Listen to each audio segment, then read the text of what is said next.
ভারতের ভিসা পেতে বিলম্ব ও ভোগান্তির নানা অভিযোগ আসতে শুরু করেছে সম্প্রতি।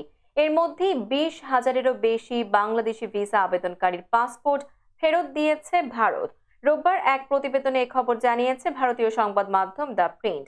বলা হচ্ছে, ঢাকায় ভারতীয় হাই কমিশনে কিছু হুমকিমূলক ইমেল সহ প্রতিবাদ ও কড়া শব্দের ইমেইল পাঠানোয় পাসপোর্ট ফেরত দেওয়ার সিদ্ধান্ত নেওয়া হয়েছে।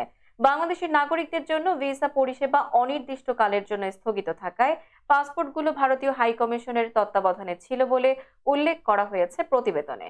দ্য প্রিন্ট বলছে, ভারতীয় সরকারি সূত্র নিশ্চিত করেছে যে জরুরি ভিসার জন্য মাত্র কয়েকশো অনুরোধ বিবেচনা করা হচ্ছে।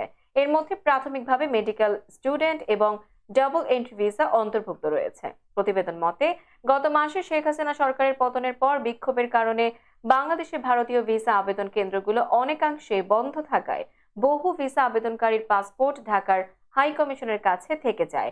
পরে উত্তেজিত আবেদনকারীরা হাই কমিশনকে বেশ কিছু ইমেইল পাঠায়, যার মধ্যে ভাঙচুরের হুমকিও ছিল বলে দাবি করা হয়েছে। ভিসা আবেদন কেন্দ্রগুলোতে কর্মীদের হেনস্থা করারও অভিযোগ ওঠে। অনেকে হাই কমিশনকে ট্যাগ করে সোশ্যাল মিডিয়ায় হুমকি দিয়েছেন বলেও দাবি সংশ্লিষ্টদের। একটি সূত্র ভারতীয় গণমাধ্যমকে বলেছে, 5 আগস্ট থেকে ভিসা প্রদান বন্ধ রয়েছে। কর্মী স্বল্পতার পাশাপাশি বর্তমান পরিস্থিতি বিবেচনা করে ভিসা না দেওয়ার সিদ্ধান্ত নেওয়া হয়েছে। শুধুমাত্র কিছু জরুরি ক্ষেত্রে এবং কিছু ক্ষেত্রে তৃতীয় দেশের ভিসার জন্য আবেদন করতে ভারতে আসতে হয় এমন লোকদের জন্য ডাবল এন্ট্রি ভিসার অনুমতি দেয়া হচ্ছে। বাকি সব পাসপোর্ট ফেরত দেওয়া হয়েছে।